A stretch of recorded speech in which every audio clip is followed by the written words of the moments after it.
안녕하십니까.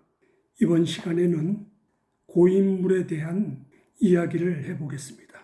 성경 레위기 11장에 보면은 거기에는 짐승에 관해서 나옵니다. 특히 기는 짐승, 4발 가진 짐승, 새와 물고기에 대해서 나오고 이것은 규례로 정해져 있습니다.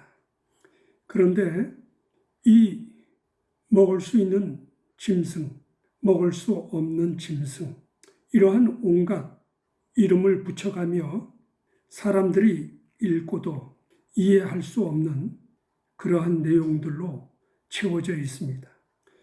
왜 성경은 이렇게 읽어서 만물은 비유로 사용되고 있습니다. 그런데 그 비유는 우리가 다 알고 있는 것들이죠. 그런데 그것을 읽고 이해하지 못하고 그렇다면 참으로 난감하죠. 이 레위기 11장을 쭉 읽어 나가다 보면 36절에 샘과 물 웅덩이와 물이 고인 물에 대해서 나옵니다. 그리고 그 물은 정하다고 했습니다. 깨끗하다는 얘기죠. 왜 갑자기 온갖 짐승에 관해서 나오다가 뚱딴지같이 이런 웅덩이의 물이 나올까요?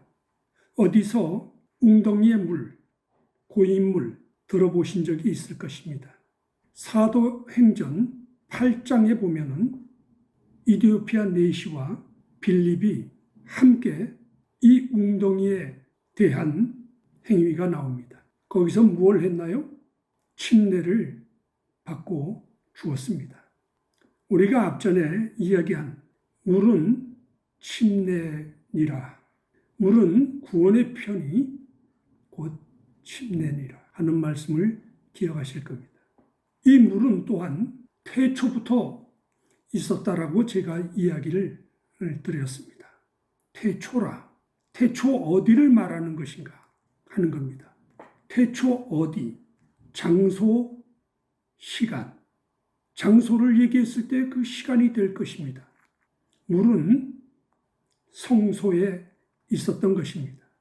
이 부분에 대해서 이야기를 하자면 상당한 시간이 걸리고 복잡하게 얽혀있는 내용들이 많이 있습니다. 그래서 이 물은 성소에 있었는데 성소에 물이 있는 곳은 딱 한 군데 뿐이죠. 어디입니까?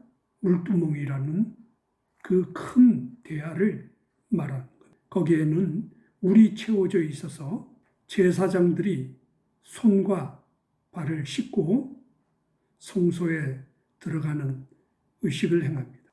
그러나 손과 발을 씻는 것은 침례가 아닙니다. 제사장이 하나님을 만나기 위해서 1년에 한 번, 딱 한 번 들어갑니다.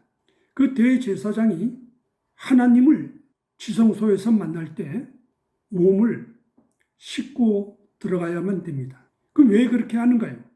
하나님은 영이시니 육신을 가진 인간은 하나님을 볼 수가 없습니다. 그래서 제사장은 육신을 벗고 영으로 하나님을 만납니다. 인간이 하나님을 볼 수 있는가요? 절대로 볼 수가 없습니다. 그런데 볼 수 있는 방법이 하나 있습니다. 그것이 하나님께서 육신의 옷을 입고 나타나면 인간이 하나님을 볼 수가 있습니다. 누가 보았을까요? 많은 선지자들이 보았기는 했지만 야곱이 하나님과 밤새도록 실험하였다고 했습니다. 어떻게 실험을 할 수가 있는가요? 하나님이 영체신데 바로 하나님이 육신을 입고 나타나셨기 때문에 그렇습니다. 또 하나님이 이방 제사장인 발람을 찾아왔습니다. 밤에. 역시 하나님은 육신을 입고 나타나셨기 때문에 발람이 볼 수가 있었습니다. 여기에서 한 가지 재미있는 것은 하나님은 밤에 나타나셨다고 하셨습니다. 이 말은 하나님은 밤에 일을 하신다라는 말로 표현할 수 있습니다. 그래서 창세기에는 저녁이 되고 아침이 되니 첫째 날이니라 하였습니다. 저녁이 되고 아침이 되니 첫째 날이랍니다. 재미있지 않습니까? 발람이 당나귀를 타고 가다가 하나님이 나타났습니다. 그런데 발람은 보질 못했습니다. 하나님의 사자를 보질 못하고 당나귀가 보고 그 길을 가는 길을 피하는 그러한 내용이 나옵니다. 우리의 육신으로는 인간은 결코 볼 수가 없다는 이야기입니다. 그래서 대제사장은 지성소에 들어가기 전에 몸을 벗고 들어가야 하나님을 뵐 수가 있었던 것입니다. 이제 좀 이해가 가시나요? 대충 침례가 어떤 의미인지 아시죠? 침례는 장사를 지낸다라고 표현하고 있습니다. 뭔 말인가요? 몸을 죽여 벗어버린다는 얘기겠죠. 그래서 우리가 회개로 몸을, 우리 죄된 몸을 벗어버리는 겁니다. 몸을 벗으면 우리가 영체가 되어 예수님과 한 몸이 될 수 있다는 말입니다. 그때서야 비로소 성도가 되는 것입니다. 더 놀라운 성경 구절 하나는 요한계시록 21장 1절에 있습니다.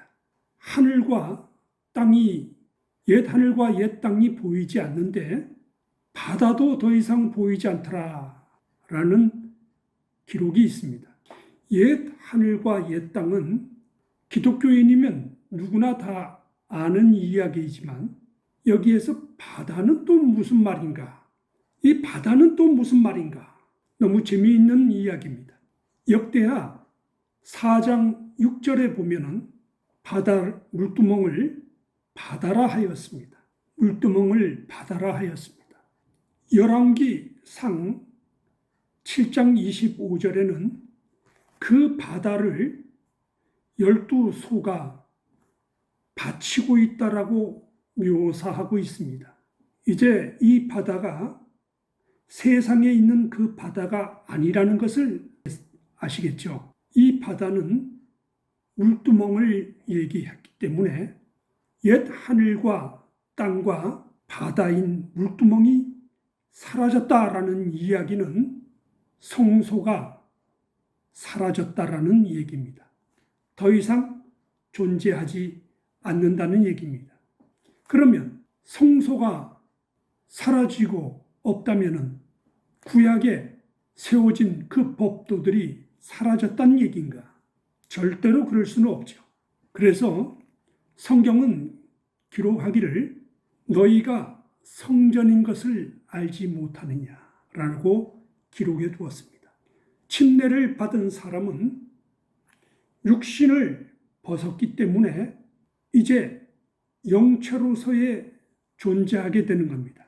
우리는 육안으로, 인간은 육안으로 믿을 수 없지만 하나님은 약속하신 것입니다. 이것을 믿지 못하면, 이것을 무시하면, 이것을 조롱하면 바로 그것이 짐승이 되는 것입니다. 짐승은 풀을 뜯고 밤에 나온다. 어둠을 좋아한다. 이 말이 무슨 말인가요? 짐승, 비진리를 먹고 어두운 세계를 활보하는 이들을 말하는 것입니다. 사람은 낮을 좋아하고 낮 동안 일하고 채소를 먹게 됩니다. 그 채소는 진리의 말씀이고 풀은 비진리의 말씀이라는 얘기입니다. 말이라는 얘기입니다. 자, 너무 광범위한 쪽으로 확대되기는 해서 이제 그 물두멍이 사라졌다. 옛 하늘과 옛 땅과 물두멍이 성소가 사라졌으니 이제 새 세상, 새 시대의 언약 백성으로 세워진 것입니다. 교회가 바로 그곳입니다. 그래서 하나님은 예수 그리스도는 제자들에게 뭐라고 하셨습니까? 세상에 보내면서 침례를 주라, 침례를 주라, 침례를 행하는 것입니다. 성경에는 이렇게 기록된 내용들이 보이지 않는 사람들도 있겠지만 보면서도 행할 수 없는 안타까운 사람들이 너무나 많이 있습니다. 그게 우연일까요? 그렇지 않습니다. 이미 하나님께서는 말씀 안에 하나님 자신의 약속들을 고이 숨겨두고 있습니다. 아무리 무식한 자라도 하나님의 백성은 이 말뜻을 이해합니다. 그러나 아무리 똑똑하고 천재적인 사람도 하나님의 시가 아니면 조롱하고 무시하고 회방까지 합니다. 어떻게 이런 일이 있을 수 있을까요? 그것이 성경입니다. 앞으로 여러 차례 물에 대하여 우리는 계속해서 찾아 확인해 볼 것입니다. 이제 침례가 구원의 편이 구원과 관련되어 있다는 것을 이해하실 겁니다. 좀 더 조리 있게 그렇게 말씀을 드리면 더 좋겠지만 카메라 앞에 쓴 제가 카메라를 의식하면서 하다 보니 저 안에서 나오는 것 외에는 더 이상 쉽게 말할 수 없다는 점이 여러 시청자들에게 죄송하고 미안할 따름입니다. 이제 침례를 이해하셨나요? 물을 이해하셨나요? 물은 말씀이고 물은 백성이고 물은 침례라 하는 말을 어느 정도 이해가 되셨으리라 믿습니다. 혹 좀 더 이해가 갈 수 있는 이야기는 없는가 아쉬워하시는 분들도 계실 줄 믿습니다. 계속해서 저의 말과 저의 이 비디오와 이 영상 앞에서 찍는 것이 익숙해지면 더 쉽게 여러분들에게 전할 수 있고 공유할 수 있다고 확신합니다. 기다려 주시면 더 유익하고 재미있는 영상으로 공유하겠습니다. 감사합니다. 항상 건강하시고 간해에 행복하시기를 기도합니다. 감사합니다.